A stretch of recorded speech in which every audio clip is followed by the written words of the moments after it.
Hello, everyone. We're back. I'm gonna turn on the sound again. Rest in peace. To let go of his cutlass is going to be interesting. Yes, I think getting him to let go of his cutlass is going to be interesting. I wish you the best of luck in that conversation. Yeah.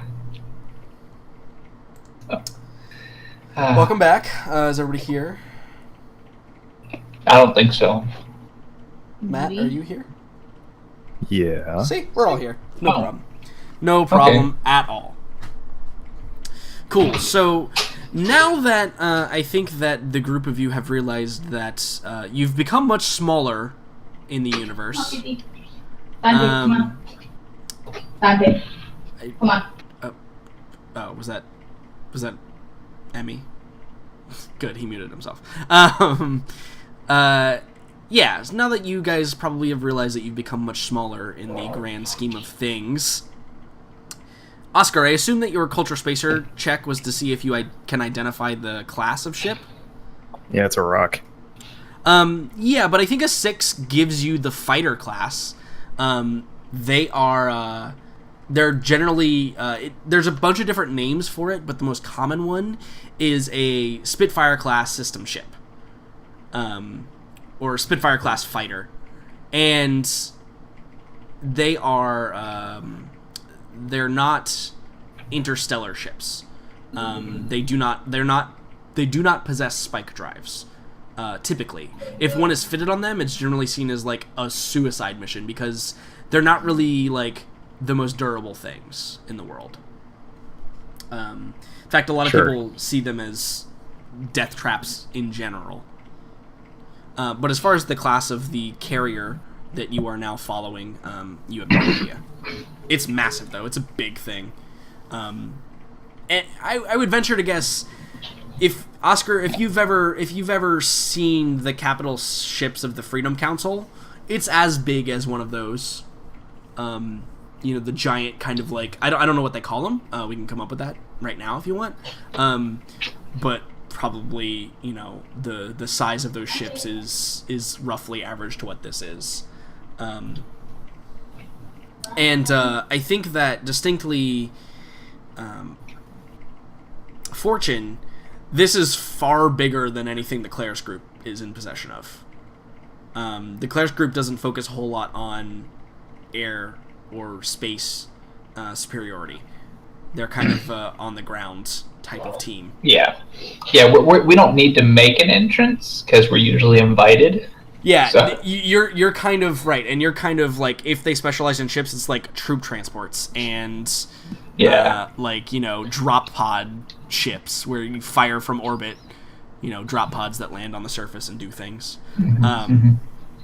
Boomer and Gogo, I don't know how much experience you have with like that doesn't mean that I haven't seen one though.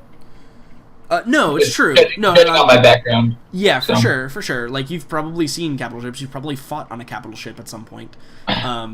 Maybe. Yeah, maybe, or at least completed a mission or something. Yeah, Gogo and Boomer, I don't know your experience with like militarized vessels, and if it is very limited, this is an impressive sight. No, if Boomer could see it, he would be impressed. Yeah, absolutely, same. I'm sure that somebody beams you a picture. By the way, like you're probably piped in on comms, like to hear what's going on, because it would be dumb if you weren't, because, yeah. Right. So yeah, like when the exclamation of the oh shits go out from the crew, you're probably like, what? And then you look at like the viewport view and you see the ship as well. Yeah, Snapchat. That's great. Yeah, and Does I think Oscar take a picture of it on his soap? yeah, right, on your bar God, of space I hope soap. so. Your spope. I mean, you can try. It won't capture the image very well. Is it even a 1 pixel camera? No, it's got negative pixels. It takes reverse images. It actually. Find me that soap, please. Right. Yeah. I would like to know how that works. Yes. But I think that Fortune, since you're like probably the most tuned in, you see Victor, and he's kind of fidgeting nervously, but his face is flushed as if he is angry. I probably quietly ask him, like, is there something we should be concerned about? He looks and he's like, no, it's not you. It's just, we had to experience shittiest captain in fleet. Alright, I know what that means. Yeah, and he probably says, he probably looks and he like nods to the ship. He's like, that ship is one of the finest carriers that we have. It's called Star of Hades. The captain, however, not so fine a man. He's Mad-Eye. Rudard Sephirin.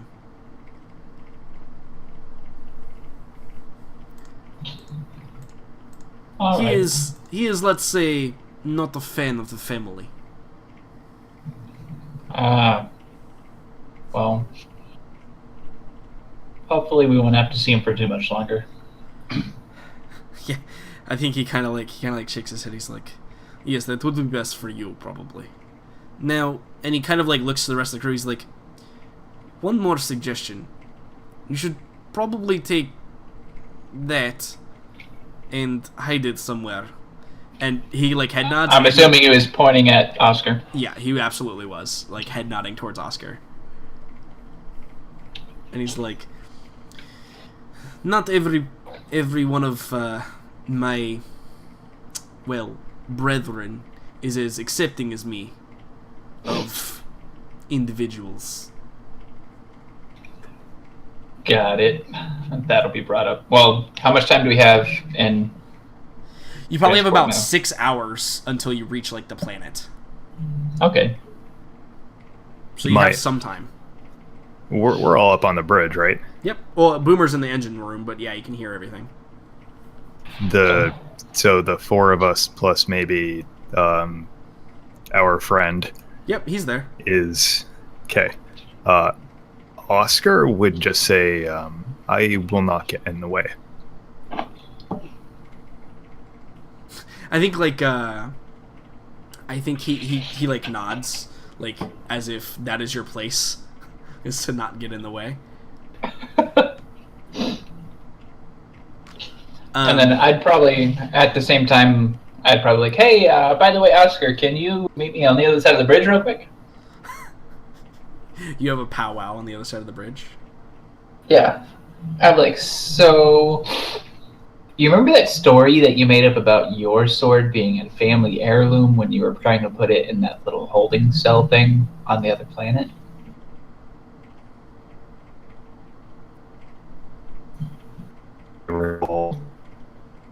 I'm sorry? I recall. What do you mean made up? Well, apparently that's like this guy's weapon.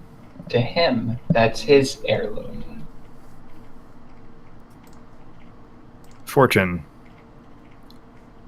Did that guard defeat me in combat? I'm not saying he did. But I am saying that he would like his weapon back. I'm sure he would.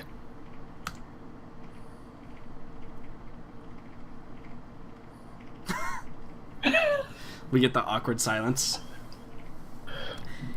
Well, just letting you know, he would like his weapon back. And... yeah. So I'll leave it at that. And then I go back to my... Oscar just says, terms were agreed upon. Terms did not touch upon the sword. Well, if... just letting you know, he may or may not bring it up. He nods. Yeah. Sure. It's like... not unexpected. Yeah. All right. So Gogo, you're piloting at unfortunately a much slower speed than the ship is capable of, which I know makes you super unhappy. That's probably killing her. Yeah. Among like everything else that's been happening She lately, probably it's just, nails it and then stops, and then nails it and then stops, and then nails it and then stops. You do the thing in traffic where they hit the gas, then hit the brakes, then hit the gas, then hit the brakes, then hit the gas. I recently was in the car a lot with Meg. Watch what you're about to say, sir. Go on. Is that just how she actually is- drives? No. Yes, she was No, never yes. driving you anywhere ever again. She- That was She is an excellent driver. However, she used to drive like that when she was younger. I took that as Megan's the stereotypical woman driver. So No. Meg is an excellent driver. Come on, Matt. Come Meg on. she is an excellent driver. Excellent driver. I recall. No, I'm not going to say that. I'm not gonna bring that up. To be fair, I have almost killed Meg in a vehicle Thank you. There we go. Okay, I didn't have to bring it up. 2 or more times that I can recall off the top of my head. So So if we're comparing records here. Anyway, continue. that was funny. Yeah, and I think that like if no one does like anything specific over the course of the time, When I sit back down at the comms panel, I look over at Victor and I be like, I let him know you would like your sword back. he kind of like looks, and like the nerves are like kind of fading a little bit, and now he just looks a little bit angry. Yeah. And he kind of looks and he kind of like shakes his head and he's like, well, no honor among thieves, I guess. I just I give him like the shoulder shrug, hands out to the side, like, I don't know. Yeah, and by the way, Oscar, he said it loud enough you could hear him. Like 100%, he said it loud enough that you could hear him. I'm sure he did. Yep. And yeah, the little information window at the top left of the screen says Victor will remember that. And and yeah, I think that if does anyone else have anything specific like in preparation? We can do the whole Spacer Traveler thing as well. Actually, it's probably just Traveler this one, to know about Gazoo-Kiss, which is the only habitable planet here. To know at least outside of what you currently know. You said just Spacer? Just Traveler, actually. Just on this Traveler. One. Yep. There's nothing specific about the spatial area that matters here. Nice. Boomer I know Traveler nothing. skills. I'm not even going to try. She wouldn't know. Yeah, that's cool. That's a fair assumption. So, as a warning, I may or may not be losing power soon. Okay. It's that pretty good thunderstorm rolling through right now. Oh, okay. I was gonna say, like, is somebody coming to shut off your power on purpose? Yes, God. He's way back on bills. Yeah. Yeah, man. Cool. Yeah. So Boomer, you've probably put 2 and 2 together, and the 12 probably reflects like prior to actually arriving here. You've probably known for maybe a little bit where you're going and what it goes on there. You know without a shadow of a doubt that this is essentially Space Tortuga. Just the way that it is, and you know that. Well, I should say this. You know that the open quote Kuchera Syndicate has, like, this is their base of operations, close quote. Like, their actual base of operations. Like, not their outposts, like, this is their homeworld. Gotcha. At least that's what the rumors say. But anyway, some general information about Gazoo-Kiss. It is it has a breathable mix of atmosphere, so that's good. This is the first planet in a couple of jumps where you guys can actually go outside and not worry about dying. It is cold though. It does have a bit of a chill to it. And what you can't see on the little picture here is that there are polar ice caps, both on the north and south, but they constantly, instead of actually, hold on, I should mention this. There are ice caps on the planet, but they are not polar. Let me mention that. Because of the way that the planet spins and because of its axis, it doesn't have a static axis. The caps actually move. They shift around the planet based on the seasons and the relative location of the planet to the sun that's in the system. It is fully oceanic world. There is, and Boomer, you would know this, there is a single island on the planet, and the island is called Nassau, is the name of the island. And Of course it is. Of course it is. Yeah, absolutely. So yeah, the Nassau is the name of the island that is on here, and you would know that too. You rolled a 12. And you know that is essentially the only location where people can actually go safely, because the planet also has these kind of hyperactive storms, very much like hurricanes or typhoons that we know today. You can actually see them on the little map. There's 100% accurate. There's multiple at any given time during the day. And yeah, and they're hyperactive and very, very, very rough. The planet does consist of a lot of naval craft that kind of go back and forth between like different areas. Now you notice the biosphere of Gazoo-Kiss is immiscible, which means that you cannot survive on the planet alone. So that reasonably assumes that it was probably populated after the silence, because anything that would have been here prior, at least humanoid-wise, would have died. So infrastructure-wise, it's probably not the most built-up place in the sector. So, is the question mark for me? When someone caps lock shouts hype in chat, and I get worried because I clearly missed whatever the. I mean, the I think impetus Gogo is was. hyped about Space Tortuga. Yeah. Pretty much. Disregard. Oh. Yeah. What IP am I missing out on? Pirates of not the Caribbean getting? or any pirate story ever? Yeah, Pirates of the Caribbean. That is obviously why that didn't ring a bell whatsoever. Please tell me you've seen the Pirates of the Caribbean movies. The Not amount of sober. times that movie has been played in our house when I was growing up, I'm sure he has Yeah, seen and it I separate avoided times. every one of them. Wow, that's sad. They're actually decent movies if you want to watch them. Yeah, they're And by decent, I mean you will enjoy yourself. I mean, they're not horrible. Let's put it that way.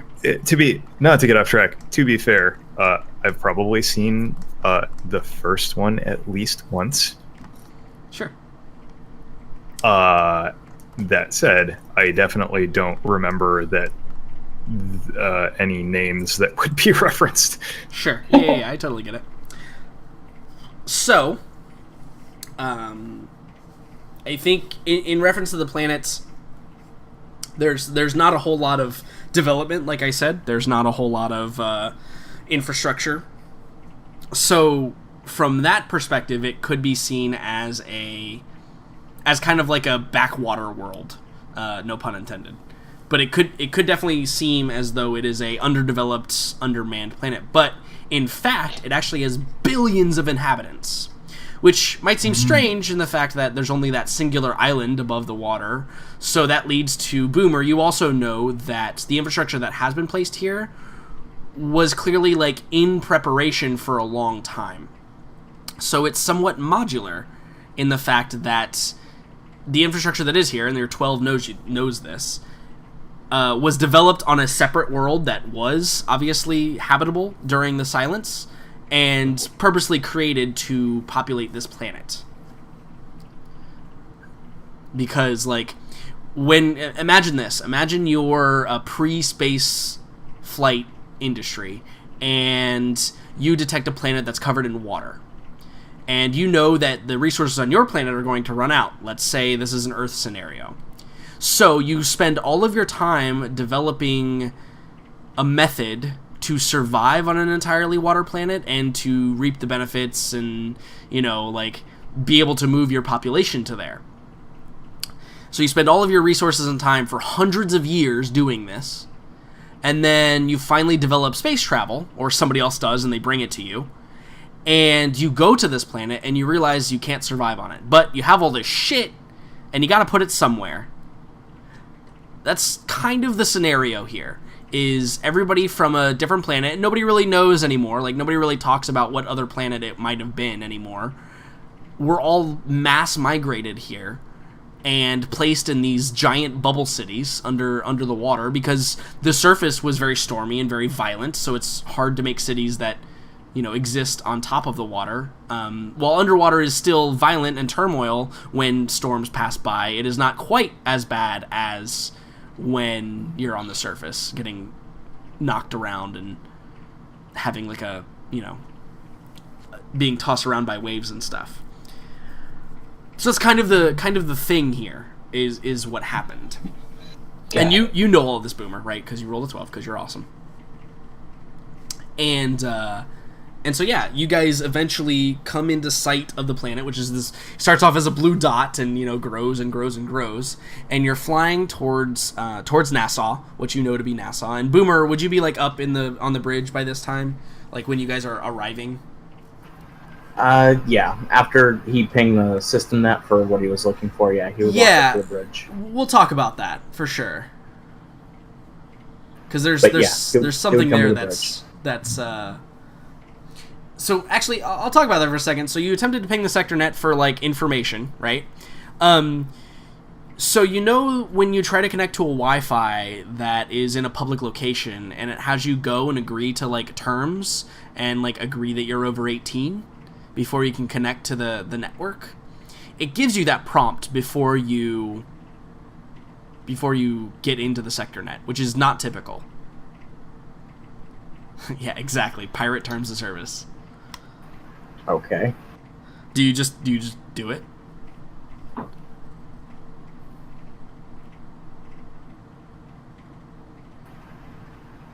No, he wouldn't immediately offhand do it. Remember, you know exactly where you are.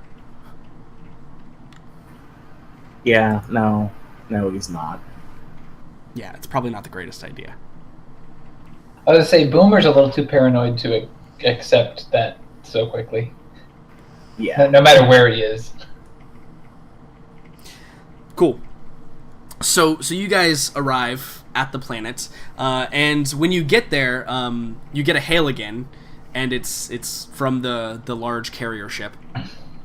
And I should mention too, like as you're approaching the orbit of the planet, traffic is increasing exponentially. There are literal thousands of ships in orbit or around orbit or flying somewhere in orbit. A lot of them have what you can identify as solar sails, which essentially are, and I'm not joking, this is actually a thing in the book, they're essentially sails that work off the solar radiation coming off of the sun of this solar system, right? So they are literal spaceships with big sails on them flying through the stars. Just all around this planet. Seems to be like the primary method of space travel, at least in this system. How do we get one of those? And can you go from system to system? No. So the thing with solar sails is they're actually half as fast as speed 0, so they're actually like speed minus 1.5. And but they don't use any fuel, which is the advantage of them. But you cannot drill into spike space with them. Yeah. Yeah, and if you attempt to do it without like retracting them properly and getting them all locked away, they'll just rip off during a drill. Got it. we would be a terribly inefficient team of couriers if we had one, is what Jordan is getting at. Yeah. Right. You could totally get one. Deliver pizza on planet. You could probably get like a single pilot craft and like jam it into a cargo bay somewhere. You probably have to disassemble it, jam it into a cargo bay, and then go reassemble it. Or just buy a bigger ship that is a bigger cargo bay. Yeah, if you wanted to buy a ship, this seems like a great place to buy a ship. And I think that there's like It also sounds like a dangerous place to buy a ship. It's a pure smorgasbord of different types, makes, and models of ships. You see some that are recognizable, you see some that are not, for sure. And you see some that are, like, heavily modified. There are ships that are flying past you that are clearly, like... and I think this is probably the best way to describe it. You see what looks vaguely like an Apollo-class freighter, like what you are flying currently, but it has so many modifications and it's so altered that, like, the only thing that's the same is the cockpit. Like, you can just see the little nose cockpit, and then behind it, it looks completely different. And, like, it's got like different things sticking out. It's got like different arms and stuff. It's got different engines. It's crazy. And no, probably not. Ships are really expensive. Yeah, probably not. Yeah, I was actually looking at ships, which is weird. I was literally looking at ships like 5 seconds ago. You could, however, take out a loan. That's totally something you can do. Anyway, so you approach. That would take a lot of group conversation. Yes, it probably would. You arrive, and as you're like entering like the orbit space, you get a hail again from the Star of Hades. Hails you. I open it, and it's the same captain guy. It's Captain Mad Eye, and he looks at you. As soon as I see that, I flip the screen to Victor. Yeah, right. So you turn it around, and Captain Mad Eye begins speaking in Russian. So the two of you that know it can understand him. And he says, "So, we brought you this far. Won't you tell me why you're here now?" And he says a word that maybe like takes a second, and he's like. I think he calls him Gentle Heart. But like it's a weird like phrasing thing in Russian, so it was weird to like try and translate it back. And Victor's face kind of flushes a little bit, and he goes back in Russian. He goes, "No, it will be a simple exchange, and that is all you need to know about this situation. Mad Eye." And you hear him like chuckle, laughs in Russian, appears across the bottom of the screen, and he says, "Well, that's fine, because I've already let your uncle know you're on your way." And like he just ends the call, and Victor like stands up and like he begins to just like storm out of the bridge. But I think that like he gets to the door and like realizes like, oh wait, and I'm not on my ship. Right? Yeah. He like waits and like he like looks back quickly at Fortune. Do you like get up and like pursue? Maybe not quite yet, but I make it. I'm giving him like a really odd look and like I would get up and follow you if you do leave. Right, yeah, so I think that he just, like, he probably just crosses his arms and, like, leans up against, like, the door frame. And he's, for lack of a better term, pouting. Okay. But, like, if you didn't give him, like, the nod to go ahead, he's not going to go, because he doesn't want to get shot. He's alive, and he likes being alive. A lot more than he likes being dead. It's true, we still have a whole hour, it's no problem. Yeah, but I'm just, for the rest of the party, since no one else is answering, does anybody want to do anything on this planet, or are we just, like, dropping them off, getting the money, and leaving? Because that's kind of all I really want to do. But Boomer's all for just getting paid. But to be completely honest, this would be the best place to probably buy a rocket launcher without having to fill out paperwork. Very much want to buy my rocket launcher. Yeah, and but you're about to become a lot of trouble to do so on this planet. But you're also about to get paid and probably enough money to acquire said rocket launcher between some people, right? You guys are pretty close to that, I think. Yeah, I mean, how much are rocket launchers? Like 4,000? 4K. No, I mean, but between the two who are at least invested in it character-wise, I think you will have enough by the end of this. Because, like, 4,000 was the agreed-upon price, and split evenly, that's 1,000 to everybody. Yeah, but I do have to grease some wheels at Claris. Sure. So, yeah. So I think a group of 4 of us might be splitting, like, 20. Jordan, can I do this? Yeah. While we're in system, can I roll my criminal contacts and see if anyone I know might be on this planet? I think you need to roll a culture criminal check, please. And we'll see if you know someone from here. Or if they know you.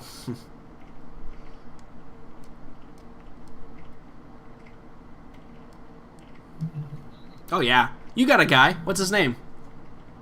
Of course Boomer has a guy. Of course Boomer has a guy. Nikolai. Nikolai. Does he have a last name? Red Brand. What? Red Brand. One Brand. Okay, cool. Nikolai Red Brand. Boom, there he is. Alright, yeah, so you know Nikolai, and you know Nikolai is here, and he's usually always here. He's probably a dealer in rare and exotic goods on this planet. Don't get attached to him before you buy the rocket launcher, otherwise... Actually, the best time to get attached would be while you're haggling prices. Yeah, but then you can just take all of his inventory when he's unfortunately then killed. He died. Yeah, okay. And you get to take the rocket launcher for free. Keep going, please. I'm sorry, Jordan. Please continue. No, it's okay. Nikolai Redbrand. He's a dealer of rare and exotic goods on this planet. And your correspondence has it been like all through like messaging and like that, or have you ever met this individual, Boomer? You know what? I'm willing to bet that he is definitely a close friend from when I was younger, and is the reason I have the background I do. He just got out faster and then got here and established. Sure, yeah, sure, yeah, absolutely. Cool. Yeah. So, do you? What do you do with Nikolai? Do you reach out to him in any way, or? Yes, I'm gonna reach out to him in the encryption that he's given me in the past. Sure. Just setting up a either meet or desire to communicate, because I know how underground he can be. Sure, yeah, and I think that you get a response fairly quickly. But I think that Nikolai actually says he sends back an unencrypted response. And I think it says basically in the message, it's like, oh, no need for that. We're at home. He's like, I haven't seen you in forever. What brings you to Gazoo-Kiss? It's really far away from... And then he... Like, I think the email, like, visibly, like, ellipses. And then he just doesn't say it, but you can tell, like, he intended to say your home world. Just sending him back that H-A. Yeah. Ha ha ha. Ha and actually into a bit of traveling. But happened to be in the area and looking for some goods. Looking for a reliable face. He's like, that's good, because that's what I sell. It's goods. Alright, you pesky bastard. Where can I meet you? Yeah, he sends you the like location of his storefront or whatever. Alright, I get a little bit of business I gotta take care of, but I'm definitely swinging by. I get something nice I want to buy for a lady. I think that he laughs, and he probably sends back like a kid emoji ? Laughing harder, and sending him an emoji of like a heart and then a broken heart and then another heart and then the like squiggly line for maybe. I don't know. Oh my god, yeah. I don't know if he knows how to respond to that. I think we just get an image of Nikolai Redbrand just laughing to himself in his computer chair back on the planet. Cool. And then winky face. Yeah, for sure. Winky face afterwards. Cool. So you guys are going to approach into orbit, and like you've been given clearance codes now by the Star of Hades, and Fortune. You see him like pop up on your screen. The clearance codes to go land at Nassau. Question. Mm-hmm. Can we not land? Well, I guess. Does Boomer have to land on Nassau to go find his guy? Nassau is literally the only place to land. Okay, so then that's a yes. Never mind. Because well, no, actually, I would like to, because I think me and Victor did discuss that we do the exchange in orbit rather than on. Yeah, no. Yeah, if you approach him about it, he'll do the thing. But he needs like your account info and stuff. Like there has to be something there. Yeah, no, I'll pass any information needed, but I wanted to do the exchange in space because I don't want to be stuck on ground. And then we exchange, and then they blow up our ship, and we can't leave now. Yeah, no, I get it.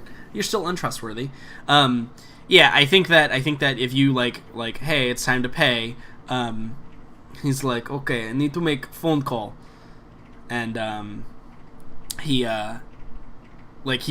gestures towards the comms console, like if he could send a message. Yeah, go ahead. Yeah. And he calls, and he's clearly, like, on the phone with, like, a bank or something of the sort. It's clearly, like, a money person. Like, it's not, like, somebody he knows. He's talking and, like, getting frustrated. It's all in Russian, and the two of you that understand it can hear, like, he's, like, trying to transfer funds, but, but the woman on the other end is, like, giving him shit. And, like, you know, generally being not helpful Mary Sue at the fucking other end of the line. Like, sir, I understand that you're trying to... You know, I understand what you're trying to do here, sir. I'm not an idiot. But I'm letting you know that our system is running very slowly right now, and we have a lot of other backups on transactions. And, like, he eventually... I think, like, at one point he just, like... He slams his fist down on the counter, and then, like, all of a sudden, again, he realizes he's like, shit, I'm not on my sheep. And he, like, he doesn't, like, dusts off the... Margot, like, turns around in her chair and kind of gives him an eye and, like... While Margot's attention is suddenly drawn to him, Boomer's just going to lean forward to Margot. It's like, look, I got a guy on this planet. We might be able to make a deal for what you're looking for. She immediately spins back around to Boomer. Full and just 180. Just looks at him with, like, wide eyes, and she's just like, oh, this is much better than I thought. You know, you could probably just trade your slave in for a rocket launcher. It's true. Do you actually that would probably be an equivalent exchange. I'm not sure that's an actual spoken thought. No, it's not. Yeah. Mm-hmm. That was out of character. That was Fortune in his head. And then also he played out the rest of the scene where Gogo is behind him, choking him with a wire that she pulled out of the floor panel. She probably would pull the wire out of her arm to choke me with it. Right, yeah, exactly. She would have been that mad. Cool, yeah. So eventually he does the thing, and then he transfers over the money, and he's like, check your account. Your credits are there. I do appreciate the expedient travel at least. And you look, and yeah, there's 4,000 credits in your account. Or 4,000 more credits than there was. You can pass your thanks along to the lady over there. She's the one that flies this thing. Yeah, I think that he looks and he's like, Danke. She returns. Yep. And I think that he says, also, perhaps we have talk of Not perhaps flipping ship upside down and all around without letting passengers know next time. I will say, only bad experience while being here, though. Margo just like waves his hand in his face, like, yeah, okay, yeah, whatever. Right, exactly. Cool. So you've been paid. I assume you're going to land the ship. Yeah. Cool. Yeah. So you fly in, and I'll move everybody over because I actually have this one prepared. And this is Nassau. And yes, it is actual Nassau. See that? See how cool that is? Nice. Yeah. Yeah. Yeah, cool. So you land at the spaceport, which is most obviously this big part right over here. We're gonna make it green. This is the big spaceport area. Oops, I made a bunch of little things. And yeah, and at the spaceport, like it's super busy, just like the rest of the whole area around here. And you guys like get your clearance codes and you get your docking area, and it's all fairly like professional. Landing pad. It's all like fairly professional, and nobody like, gets in your way or anything. But I think that after you land and like when you guys like open the cargo, or not the cargo ramp, the stairs to go outside, I think that's when it first hits you. If you've ever been on an airplane and you fly from a very dry place to basically Florida, that wave of humidity just washes over the ship almost instantaneously. And I think every single one of you, with the exception of Oscar, right, because you probably don't sweat, immediately like just have moisture on your skin, like just from the disgusting muggy atmosphere that it is. And I think that invading your olfactory senses is just this overpowering smell of salt and like decaying fish, just like hits you square in the face. And Oscar, that's the part that probably hits you even harder than the rest of the crew. And it brings up just a mild, brief memory of your very, very bad experience with Hooch. I was gonna say it reminded him of home. Oh yeah, it might remind you a little bit of home. Yeah, no, it definitely probably reminds you a little bit of home. But like, I think the suddenness of it is what catches you by surprise. Because when's the last time you were at home? Oh, the humidity, at least. Perhaps not the fish smell. Mm-hmm. But right, it's been a while. How long has he been? The not crew to get has off track, but the crew has been together about 2.5 months. 2.5. So that's it's been a while. Yeah, been a good while. Yeah. So as you guys disembark, I think that I'm assuming you take Victor with you. Where do you leave your friend, Gogo? Do you take him with you? No. I'd probably leave him in my room with like the music going if you wanted it, sure, and a comm pad to read or watch something on. Sure. Now I'm just since I'm gonna medicate. I know he's not for actually you. going to do any of those things. Yeah, I'm gonna medicate this for you. You tell him to keep himself alive, right? Yes, and I leave food. Yeah, because I think you've probably had an experience in like over the course of like the week you've been traveling, where like you just kind of expected him to go eat food, and he was maybe just like sitting in a room, and he was always kind of like in the same location, and then like you walked in and he had like passed out on the ground from like lack of nutrition, and so then you had to tell him to feed himself. Margot's gotten really good at going through the mental list in her brain about like things to remind him to do. Right. Yep. Eat, breathe, etc. Right. Yeah, absolutely. So you tell him to keep himself alive, and and I'm sure like you tell him like, hey, you can play with whatever you want, like feel free to watch some movies or some holovids or anything like that. Is there like the equivalent of QVC or the Home Shopping Network for pirates? Because that might be yes. nice to put on as white noise. Absolutely there is. 100%. Without a doubt. So we can, maybe Oscar just says, we can leave the TV on for him. It'll be fine. In the, like, the galley, you flick on you surf through the local channels, the local holovid channels, and you find the pirate shopping network and just leave it on. Like muskets. Yeah. Rocket launchers. Except they're shaped like muskets, except they're laser rifles. They just look piratey. Perfect. Yep. Which I think is a perfect way to segue into, as you guys exit the ship, that is essentially what you're greeted with. If you've ever been to any of the islands, or if you've ever seen any Pirates of the Caribbean movies, it all kind of looks like that up here on the surface, but it has a distinct modernized feel to it. Like the buildings are like that weird kind of shaped and have like the weird overhangs and like the big strings, but the strings are actually like thick steel cables, and the buildings are actually made out of like molded steel, and it's all very modernized, but it's also very clearly piratey or island-y. I'm sorry, Jordan. Did you say that there are actually laser rifles available for purchase here? Perhaps. Do you check out the home shopping network? Laser weapons are not they're uncommon, but they're available regularly.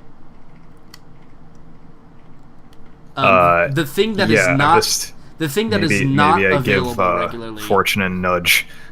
Yeah, the thing that is not available regularly is our mag weapons and plasma weapons. Okay. The next step up of things is stuff that's not available regularly. But anything on that list of equipment and stuff that I made, anything that's TL4 is available in most prominent locations. Yeah, I was thinking about plasma weaponry. There's no plasma projector. Okay. Yeah, no. I had a wire across. However, we don't Jeff this Fortune, thing up. Yeah, those do get an accuracy bonus. They do. Fortune. You tell Fortune, hey, by the way, laser weapons totally are more accurate than your revolver. You should totally get one. Yeah, he says maybe as they're leaving, as he turns on the holo, he's like, Fortune, we can get you one that looks a lot like your revolver. It's true.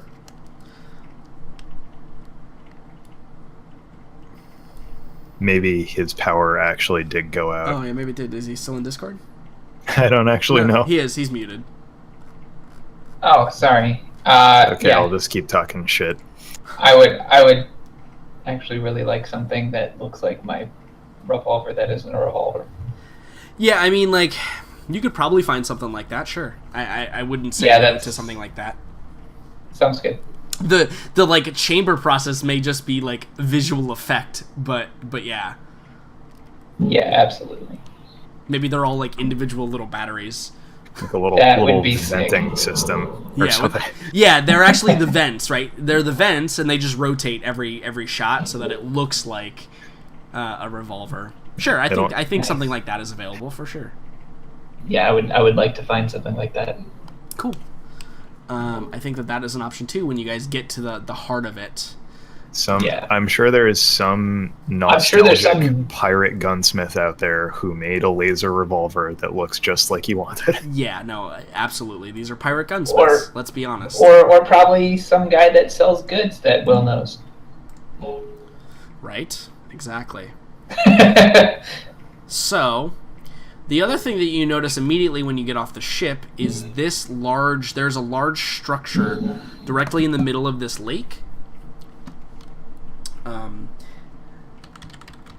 And you see a bunch of people and objects being loaded onto this large platform, and then you see this dome come up over them, and you see it descend under the water, and the water kind of washes over it, and the waves kind of lap up against the side of the banks of the lake, and it just disappears under the water. And you can see it for a moment, like the light shining up from it, and then it descends below the surface. And it's clearly like a large transportation device that can take hundreds of thousands of supplies down at once under the ocean. Nice. Yeah, it's pretty cool. It's pretty cool stuff. So, when you get off, Victor probably like turns to the group of you, but mostly Fortune, and he goes, "So I guess this is where we part ways?" For now. He says, "Yes, for now seems like the best option." And he probably like writes. You whispered that to the very wrong person, Will.